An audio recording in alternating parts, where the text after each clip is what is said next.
This has to be one of the worst things to happen when you're on a ride.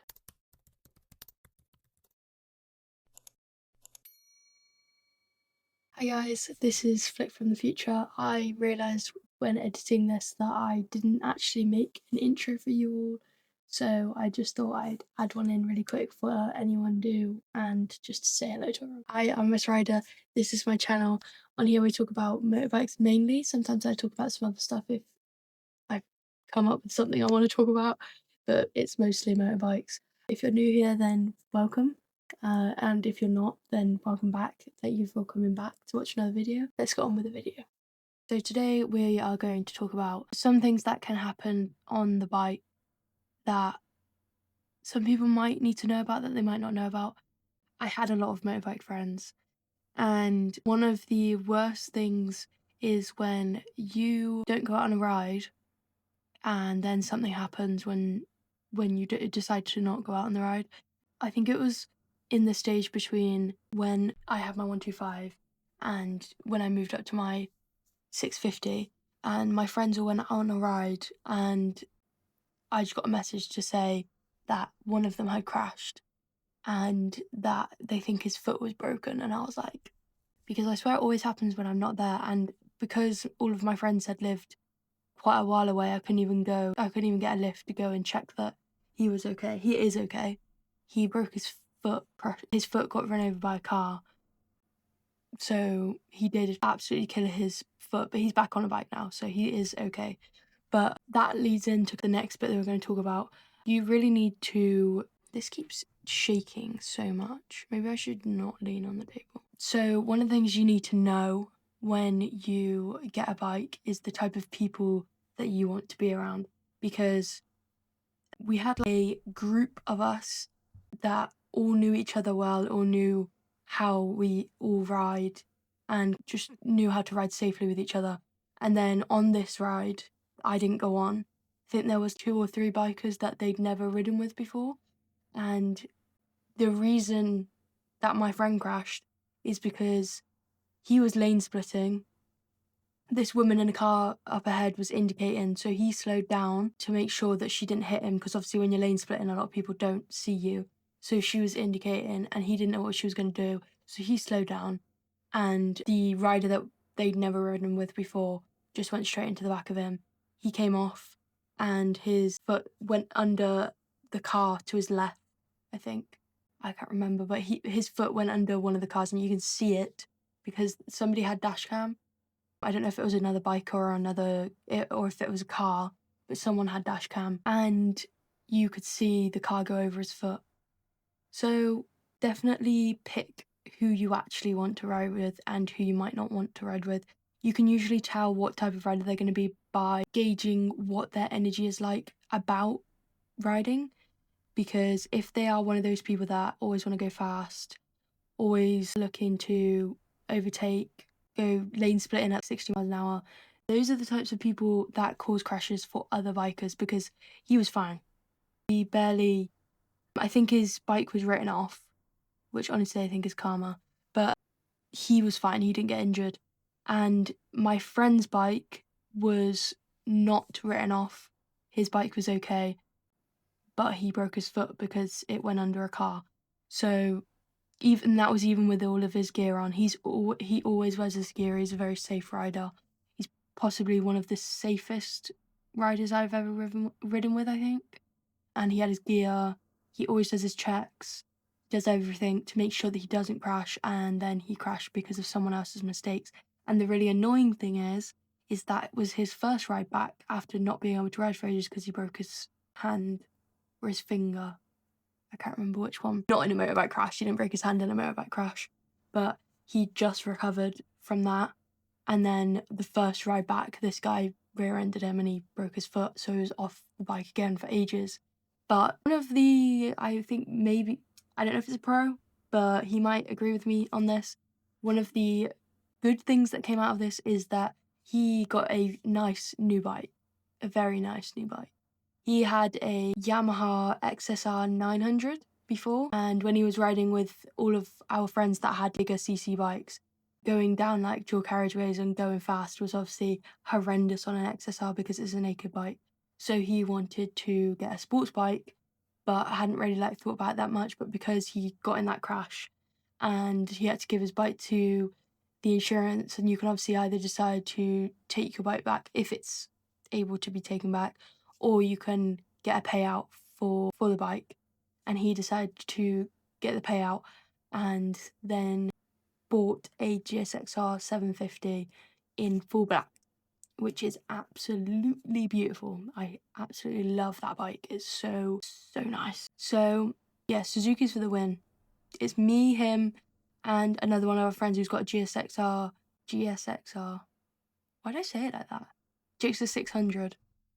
And her bike is very nice too.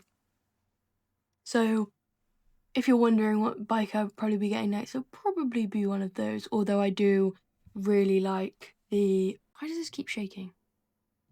I do really like the Ninja ZX6R and the ZX10. So it'll be a toss up between those two, but I'm pretty sure that Suzuki's more reliable. I can't remember, but I think it's more reliable than Kawasaki. I had a 125 Kawasaki, and I think that one might have just been bad luck. I don't think they're all as unreliable as that bike was. But if it's telling me anything, Kawasaki's really unreliable if we go off my 125, because that thing was breaking down all of the time. Another really good thing to remember that a lot of people do talk about, and a lot of people probably already know, is that when you are riding on roads that you don't know, you need to go a lot slower than you normally would ride, or just slower in general. That you should be going around those roads at 40, maybe even slower, because you don't know if there's going to be a 90-degree turn or a junction where someone is not going to be looking. So going on a road that you don't know is always best to go slow on the first few rides until you know the road and you know where you can or can't speed, although you shouldn't be speeding at all. But to back this up, because I know that a lot of advice goes straight over the head of 17-year-olds, 17, 18-year-olds. And I am saying that as a person who also it went straight over the head of, because actually I have two stories to back this up because I'm that experienced in shit riding. So when I first got my bike, my uncle was having a barbecue, but it was in the winter, so it was raining, no, it wasn't raining when we left, but it was dark. And I said to my dad, I was like, do you think that I should go on the bike or do you think I should go in the car? Because I thought it was going to rain. And even though I had that doubt in my mind, I still went out on the bike. I rode to my uncle's on the bike. Well, didn't ride all the way there, did I? Because about 20 minutes into the ride, probably not even 20 minutes, I crashed my 125. Because I went around a corner, and if you've ever had a visor on with rain on, with LED headlights coming towards you, just know you are not going to see a thing. Because I went round not even a sharp bend, I went round a sweeping corner that it's barely a corner, it's just a little bit of a turn in the road. And I went round it, and this car came at me, and I couldn't see the road, so I ended up going straight in the bush. Didn't get any injuries, I just got a fat bruise on the side of my knee. But that's just a more of a lesson in trusting your instincts and knowing when is a good time to ride or not. Because if it's your only mode of transport and it's raining and it's cold and you have no other option, then obviously you go on the bike, but you've got to be cautious about the way you ride.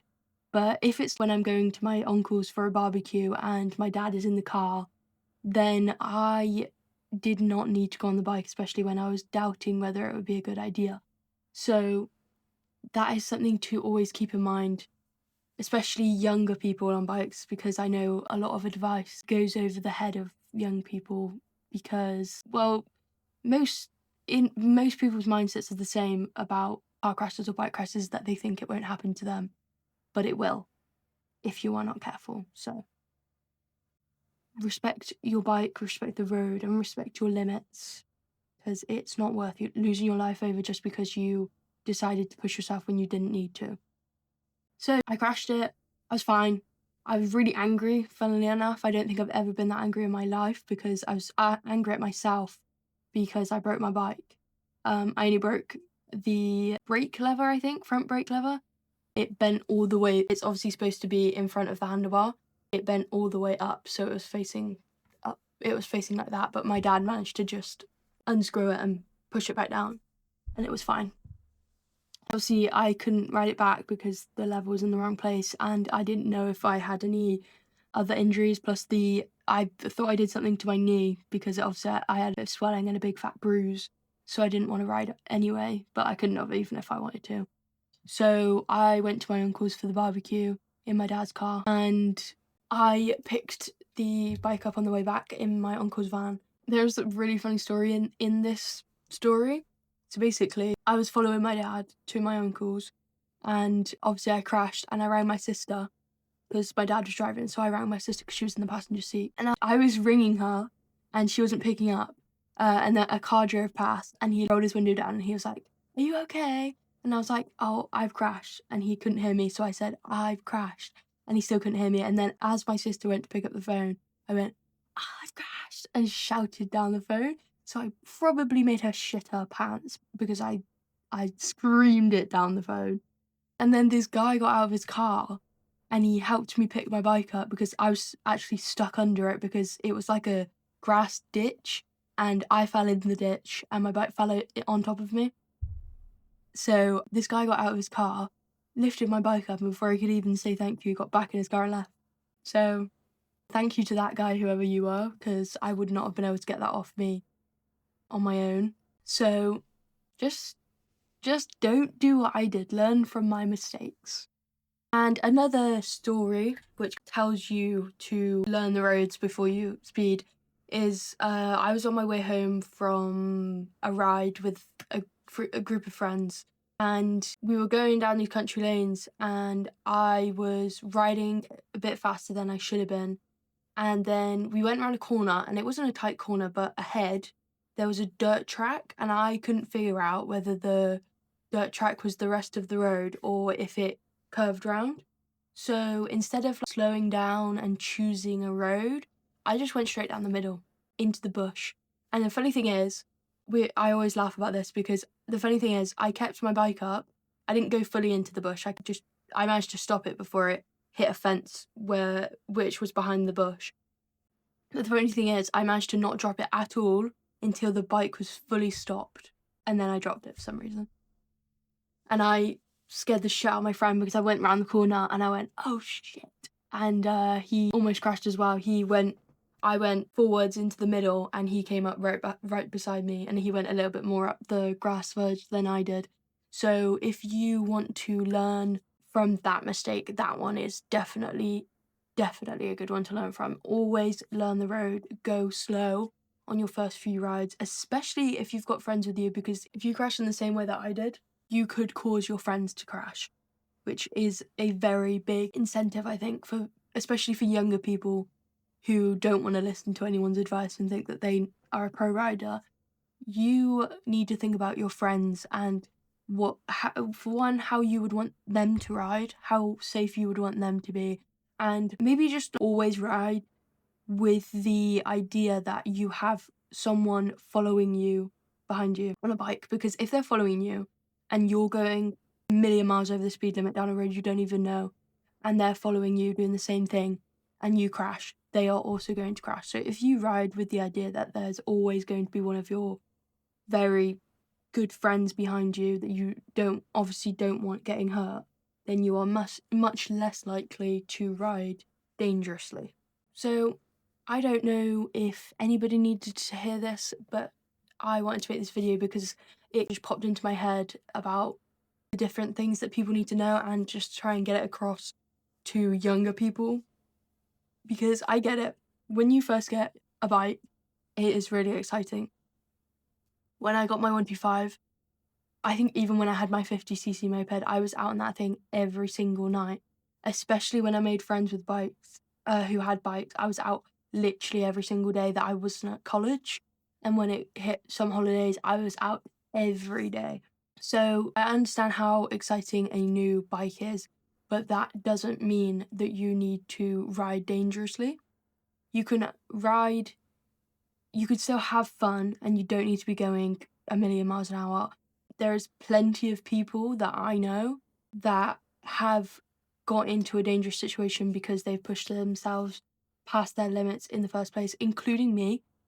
So I'm saying this from someone who has done this and has since learned from it and been like, I shouldn't have done that. But I do know that some people are more like, they have to end up in that situation to learn what not to do.